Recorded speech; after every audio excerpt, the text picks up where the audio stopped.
speaking of California, Stas Margaronis joins us from California.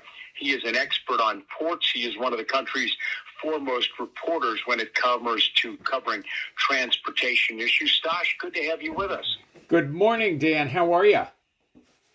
I'm all right, but it's afternoon where we're at, but it's morning. It's lunchtime where you're at out on the West Coast. It is. It is. Stas, real quickly, I wanted to ask you, new leadership at the Port of Long Beach coming up. There is, as you know, a transition that is taking place with the leadership of the port. This has been in the works for some time. Bring us up to date so our listeners know what's taking place at Long Beach. Yeah, Mario Cordero, who had been the port director, is retiring, and his right hand, Noel Hasagaba, who was the chief operating officer, takes the helm as of January of 2026. Noel is a very experienced right hand of Mario's for many years. He's young, he's forward-thinking. He also has strong views on green bunkering, has supported hydrogen fuel, and is very active in the American Association of Port Authorities. He just got elected as the California Ports Authority president. He's a very young, energetic, forward-thinking leader, and that will inject, I think, a lot of energy and activity at the nation's second largest port. And also, you mentioned AAPA, a bit of a change in leadership recently at AAPA with Kerry Davis, the CEO of that organization, someone who I know pretty well, deciding to leave after not having been in the job particularly long, couple of years as the CEO. And I know that turnover in the association world takes place fairly regularly, but I think that caught some people by surprise. Well, what I can tell you is that Kerry and I talked at the Quebec AAPA conference, and Kerry is very concerned and was speaking out about the impact of the tariffs. And we need to note that Kerry came out from the Trump administration, so he wasn't a left-wing liberal or anything like that, but he was seeing a lot of impact. And we're seeing a lot of impact. Port of Los Angeles reported November figures were down 12% year over year. And Oakland is reporting a 4.1% drop this morning year over year. I think Kerry was very concerned about this. I think that he may have offended some people by the fact that he was candid and forthright. I thought he was a good young leader for AAPA, and I'm very sorry to hear that he's going.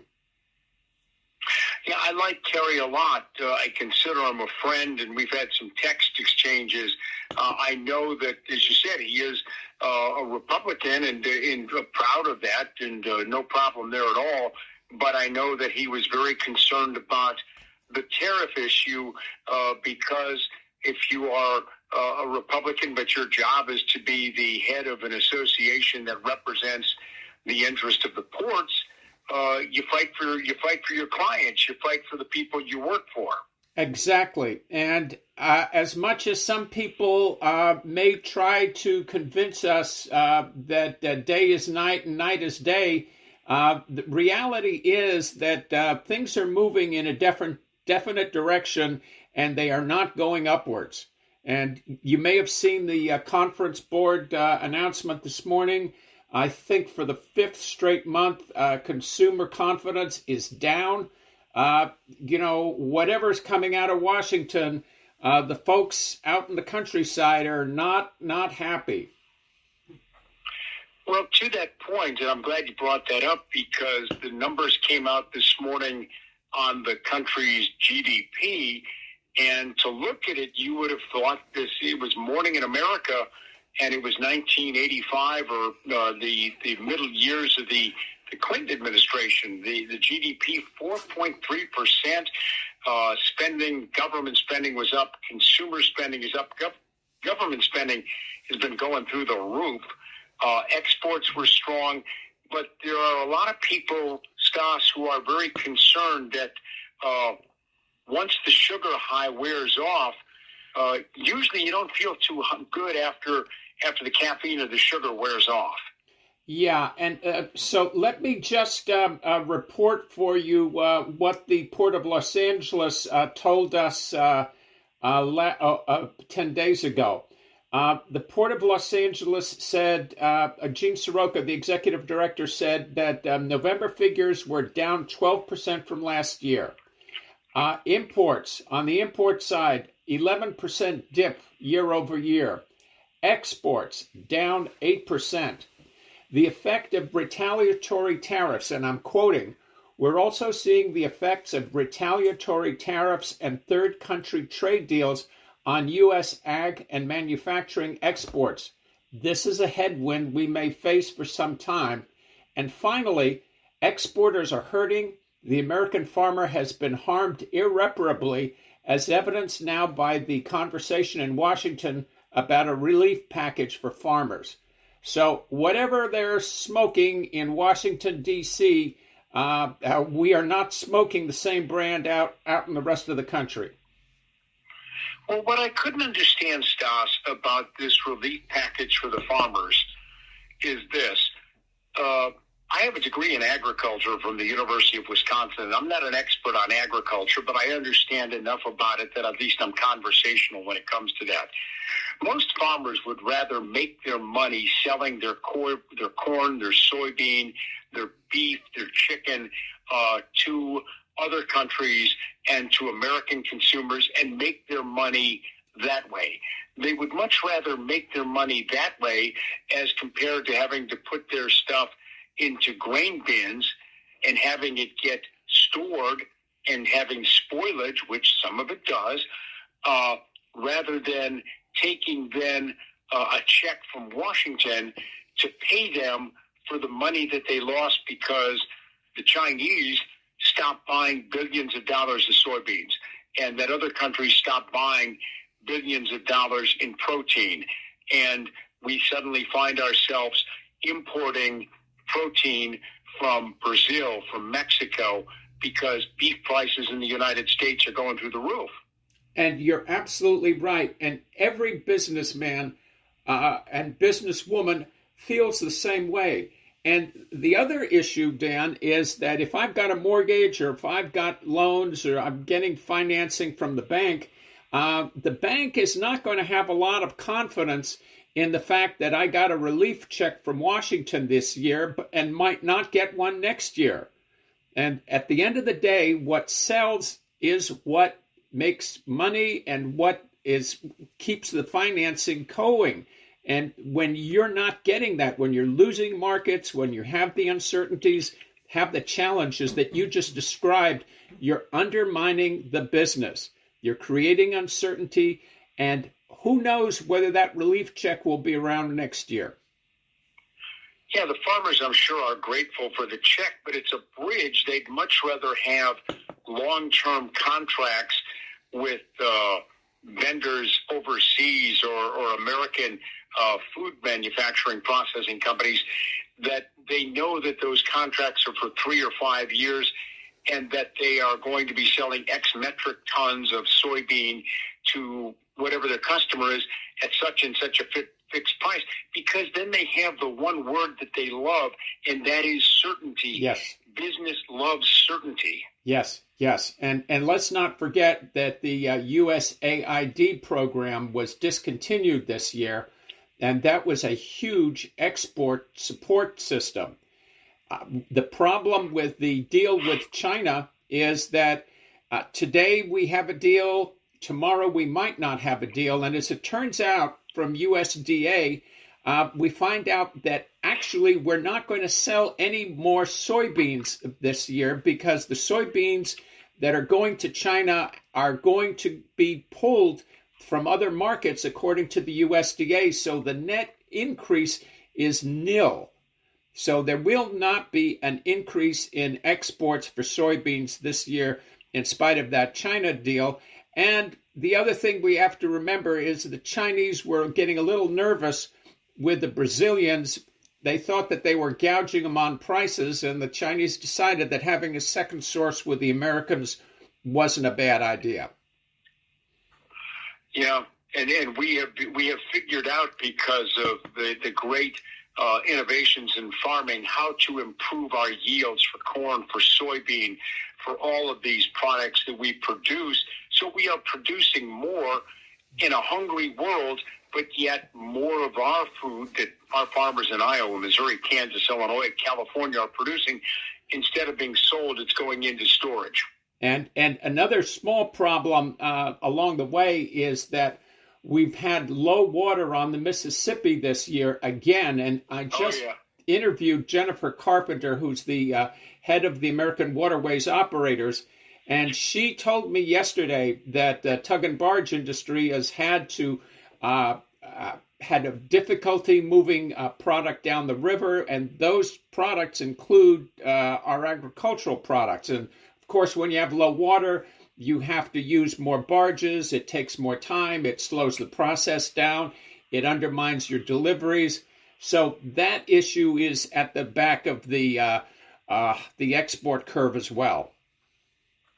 I know there are a lot of folks in Minnesota and Wisconsin and Illinois that are hoping that we get a real heavy snowpack this winter, and that when we get into spring, we get a nice slow melt, and a large chunk of that water runs off into the flood basin and does a job replenishing that river, because that river is in 2,100 miles from Minnesota to New Orleans.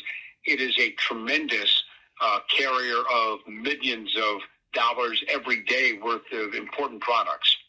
Dan, I should be interviewing you rather than the other way around.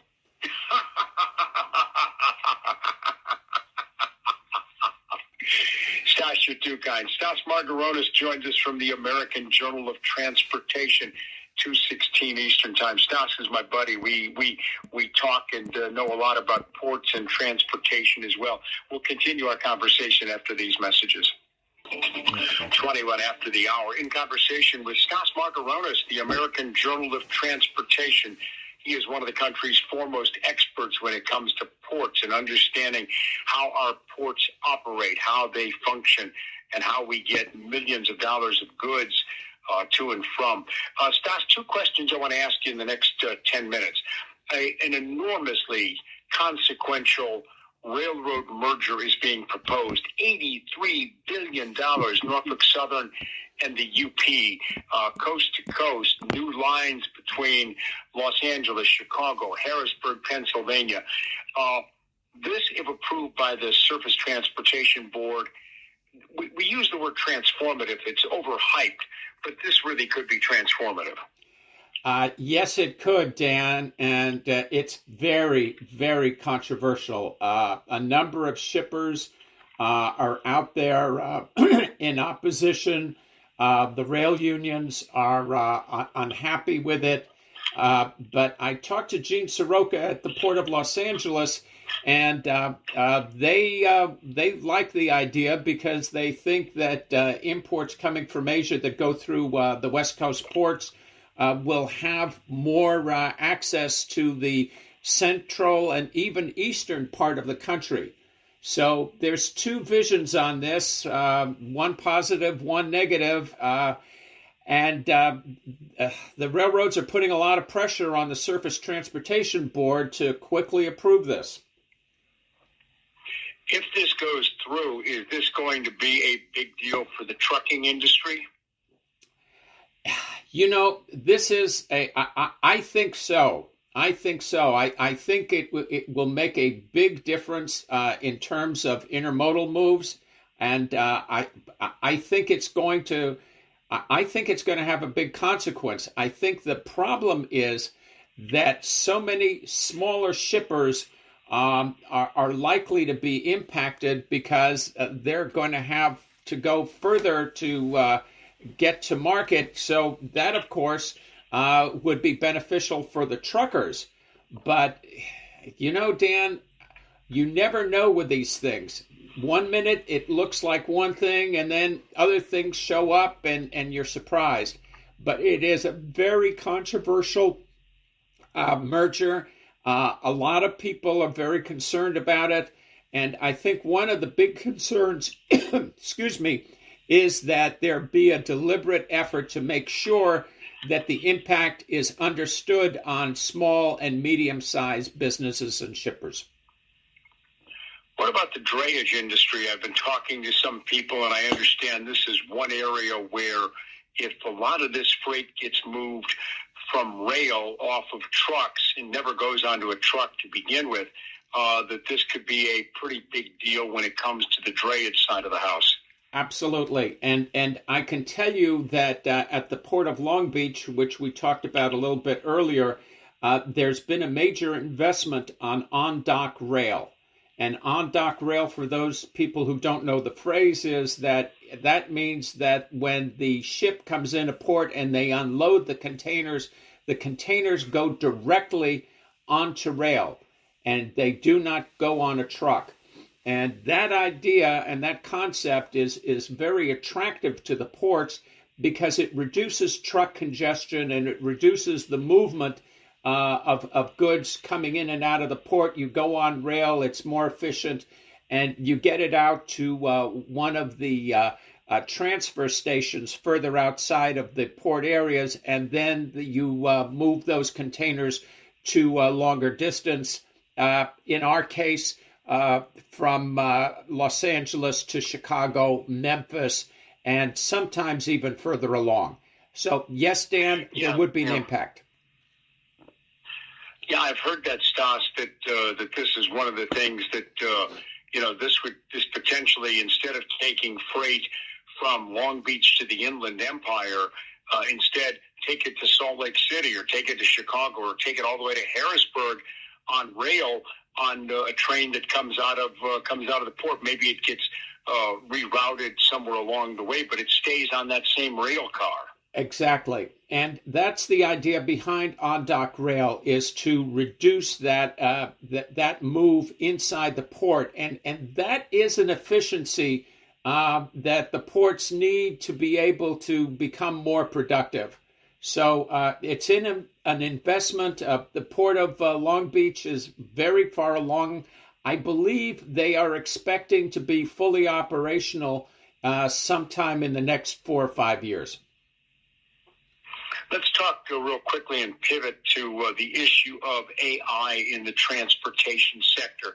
We're just now starting to understand, I think, the potential of what AI is there. But like any emerging technology, if you were a blacksmith operator in 1914 and you saw cars coming around, you probably weren't very happy. If you're in some sectors of the economy now that you make a nice living and it's a stable environment, AI is somewhat unsettling, especially in transportation. Dan, I have been a long-term supporter of automation and mechanization and believe that there would always be a new frontier that would open up. I'm not that convinced anymore. I just did a story featuring Geoffrey Hinton, a 2024 Nobel Prize winner, an AI pioneer. And he's warning that AI is developing a superintelligence capability that poses a threat to humans. More specifically, an MIT report came out just a couple of weeks ago, and it projects that AI can already replace 20 million American jobs. And as a result, customer service jobs in freight forwarding, trucking, warehousing, retail, and shipping could be on the AI chopping block in 2026. I don't see what happens after those jobs are lost. I think that they're going to go into a super intelligent AI technology that is becoming increasingly independent. And I think that we really need to worry about where all of this is going to be. And one of the developments that is also disconcerting is the data centers that are needed to support AI information processing chew up a lot of electricity, chew up a lot of water, chew up a lot of resources, and there's begun to be a grassroots opposition that, interestingly, includes Democrats and Republicans that are getting opposed and fighting data centers around the country. And I don't know. It's happening in my backyard. The county that I live in Maryland, is being targeted for data centers, and they have the potential to bring in property tax money and everything. But my electric bill is going up 4, 5, 6% this year, in part because the data centers are taking more of the available power that normally would be used to, run my house and run my neighbor's house. And I don't know that this is completely related, but I was in San Francisco over the weekend, and a Pacific Gas and Electric transformer caught on fire in the big power failure. Right. And the Waymo cars, those robotic automated cars, stopped in the middle of the street, causing traffic jams all over San Francisco. So there's a lot to worry about in terms of this next level of automation. And as a truck driver, I would be very worried about companies starting to foist automated trucks on the road. There's a lot of unanswered questions, and I don't see why we need to get rid of 20 million American jobs, Dan. I really don't. No, and there are trucking companies that are running lines between Dallas and Houston. There's a safety driver in there, but I'm sure said safety driver, who may be listening to this program, is told, let the computer do the driving, keep your hands off the wheel. You're there to monitor. You're not there to drive. I think I think you're exactly right. And I think the question is, what happens when we lose these jobs? Who's going to find us the next job, and what's going to be the long-term impact? Dislocation. We are in for some challenging times. Hey, Stas, so we're going to see each other. I think we will catch up in a couple of months out on the West Coast. Let's make plans: coffee, dinner, lunch, something. When the next time we're in the same place, because I know when that's going to be. Thank you very much, Dan. I appreciate that, and I appreciate your detailed knowledge of all of these infrastructure issues. As I said, it's an education listening to you. Well, you're very kind. Listen, I'll be in touch offline, and we'll catch up in the near future. Thank you, Dan, and best wishes for the season to you and your colleagues at Road Dogg, and to all of your trucking buddies. Be safe and be well in 2026. Stas Margaronis, the American Journal of Transportation. Thank you, Stas. Happy holidays. Thank you, guys. Take care.